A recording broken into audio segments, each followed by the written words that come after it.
semangat teman-teman? Alhamdulillah masih semangat. Harus dong, anak muda tuh pokoknya semangatnya gak boleh kendor lah ya. Nah, next tadi kita udah berbincang sama Rahmat dan juga Ridwan. Kalau Norman sendiri bergabung di Sobat Ngaji sejak tahun berapa?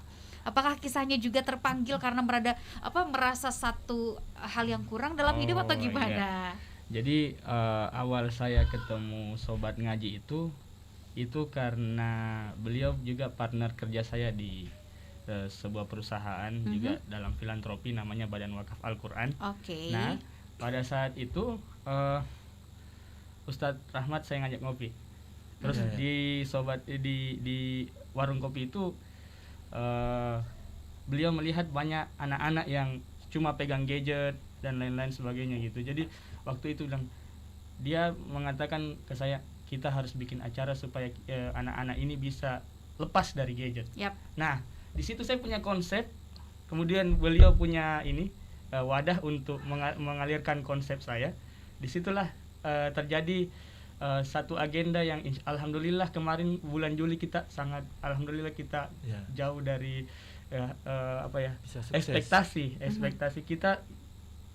Pengennya kita pesertanya cuma segini karena pandemi dan lain-lain. Alhamdulillah itu punya apresiasi dan antusias peserta yang bisa dibilang lumayan. Nah, disitulah pokoknya saya jauh dari ekspektasi gitu ya, jumlah pesertanya. Kita targetnya misalnya 20, 10, ternyata bisa sampai 40, 50. Jadi kita atur kembali. Nah, itu menurut saya awal perjumpaan saya itu ketika saya punya konsep acara, kemudian dia bingung gimana ini supaya kita bisa bikin agenda agar mengalihkan anak-anak ini dari tiap hari gadget mulut gitu. Jadi kita buat satu konsep. Nah, kita bisa camping.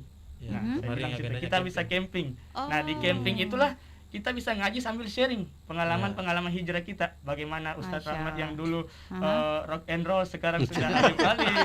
Gimana Pak Ridwan yang kemudian dulu yang kejar dunia, alhamdulillah sekarang sudah bisa lebih tenang dengan mengejar akhiratnya, akhirnya dunianya juga dapat ya.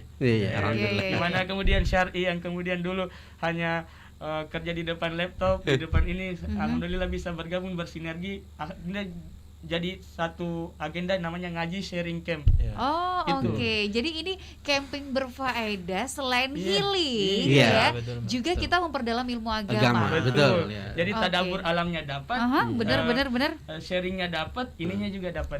Jadi lebih menyadari kebesaran Tuhan gitu ya. Wah, luar biasa ya. Itu di bulan Juli. Juli kemarin. Baru-baru berarti ya. Agenda tapi sejauh ini berarti dari 2019 ya.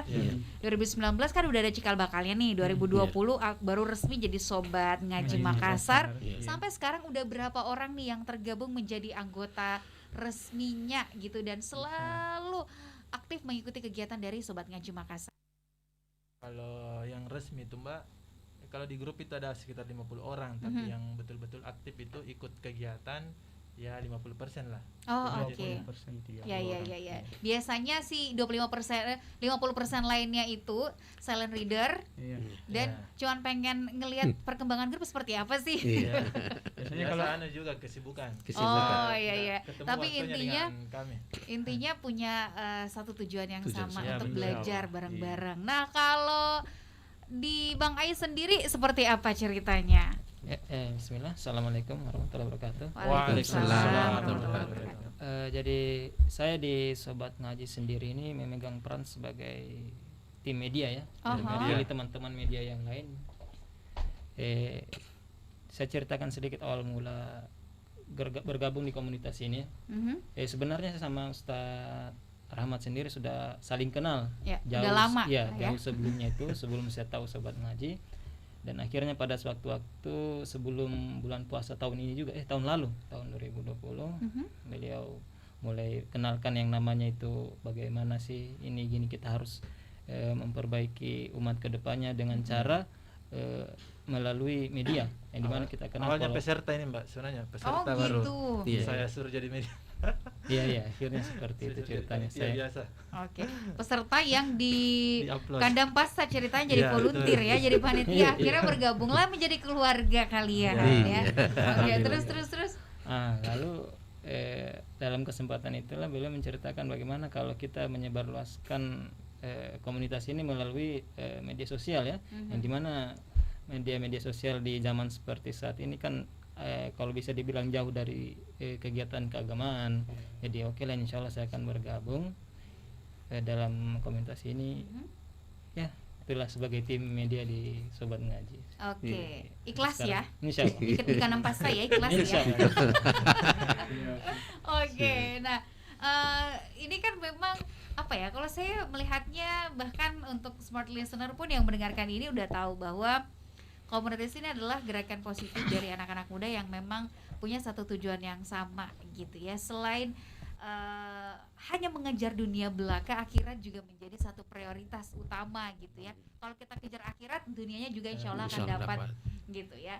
Nah, tapi yang menjadi pertanyaan besar, berhijrah katakanlah seperti itu ya, dari yang sebelumnya nggak tahu si agama tapi tidak mendalaminya, menjadi seseorang yang lebih mendalami agama, itu kan satu proses yang panjang ya, dan susah gitu ya, sulit untuk banyak orang banyak tantangannya, benar, banyak ujiannya, banyak tantangannya, banyak godaannya lah ya, seperti itu.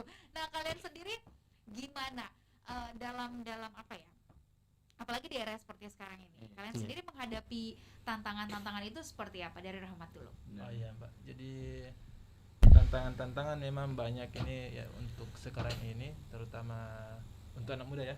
Ya, anak muda itu banyak tantangan, termasuk tadi yang dikatakan itu terkait gadget itu, di mana informasi sekarang ini sudah sangat luas ya, sangat cepat. Ya, jadi apa namanya? Jadi disitulah kami memanfaatkan ini untuk mengajak orang-orang atau pemuda-pemuda itu untuk ikut di kami ini. Ya, kalau tantangan dari kami sendiri itu ya itu biasanya kalau habis apa namanya kita buat grup kan, kita ajak masuk di grup, anggaplah 20 orang begitu, 10 orang, biasanya yang hadir ya itu tadi setengahnya. Ya 10 orang begitu. Kemudian ini tantangan untuk agendanya Mbak. Untuk tantangan yang lain ini sebenarnya banyak tantangannya nih. Ya, untuk tantangan yang lain itu ininya yang trenernya yang kurang, yang mau mengajar itu. Karena untuk saat ini baru saya sendiri dengan Norman yang bisa ini, yang bisa apa namanya, sharing yang aktif ilmu sharing ilmu itu. Nah, itu tantangannya. Tapi insya Allah kedepannya kami akan bina ini teman-teman ini supaya mereka juga bisa mengisi juga, mengajar juga. Amin. Nah, tadi sudah sempat disinggung juga, selain media sosial yang memberi pengaruh besar gitu ya, terhadap gimana sih konsistensi kita untuk bisa tetap dalam siratul mustaqim nih istilahnya gitu ya. Apalagi sih menurut kalian gitu, atau teman-teman yang selama ini sudah merasakan pengalaman mempelajari ilmu agama gitu, godaannya kan banyak ya, kayak tadi saya sudah bilang. Apa aja selain godaan media sosial, apalagi? Bisa jawab? Iya, silakan. Oke. Kalau saya sih sebenarnya kalau itu dari teknik sisi eksternal ya. Kalau dari internal sendiri, untuk istiqomah hijrah itu paling tidak ada 3 hal yang harus dipegang gitu. Yang pertama itu jangan maksiat. Ketika kita sudah mengikrarkan diri bahwa kita mau berhijrah, maka jangan tergoda untuk maksiat gitu. Jangan biarkan maksiat itu sekecil apapun itu kita lakukan, karena air sama minyak itu tidak akan pernah bisa menyatu. Begitu pula dengan kebaikan dengan keburukan. Yang kedua, setelah kita istiqomah untuk tidak maksiat, yang kedua jangan sombong dengan ilmu yang kita miliki. Nah, ketika kita punya ilmu itu biasanya kan setan datang tuh. Ketika ada orang yang misalnya kita sholat di masjid, kemudian kita keluar dari masjid, kemudian kita lihat orang yang tidak sholat di masjid, terus kita bilang, wah itu tidak dapat hidayah mereka. Itu orang lain judgment itu yang kemudian mengurangi eksistensi kita dalam berhijrah gitu. Yang tadi itu maksiat, sombong, yang ketiga itu tidak ikhlas. Tidak ikhlas ini berasal dari hati yang kemudian kotor, entahkah mencari sesuatu di balik hijrahnya itu. Entahkah dia mau hijrah karena istri soleha, ya gitu. Ya itu dunia. Ada modus di baliknya. Iya, ada modus. Tapi kalau modus pengen dapat pasangan ya kan? itu. Jadi kalau barang siapa yang berhijrah untuk mendapatkan dunia, maka dia akan dapat dunia itu. Itu janji Allah. Tapi setelah dapat dunia itu, apa yang kamu inginkan? Sama dengan orang yang mau kuliah atau kuliah karena ijazah. Begitu dia dapat ijazah, berhenti dia di situ. Dia nggak tahu mau dikemanain ijazahnya, ya gitu. Seperti itulah kita kira-kira kalau misalnya ketidakikhlasan itu menggerogoti hati seseorang yang kemudian pengen hijrah gitu. Ketidakikhlasan itu mungkin karena dia mau mencari popularitas, karena mungkin ilmu yang dia dapat, ataupun dia mau mencari pasangan soleha tadi. Setelah dia dapatkan itu, dia akan berhenti di situ dan stuck di situ aja. Gitu. Kembali kepada niat awal kita berhijrah atau belajar agama lebih dalam itu untuk apa sih sebenarnya gitu ya? Mau benar-benar mengejar ridho Allah atau hal yang lain gitu. Nah, ada yang menarik dari penjelasan tadi saya akan tanyakan, tapi kita lanjut di sesi selanjutnya. Jangan kemana-mana, smart listener, tetap bersama kami.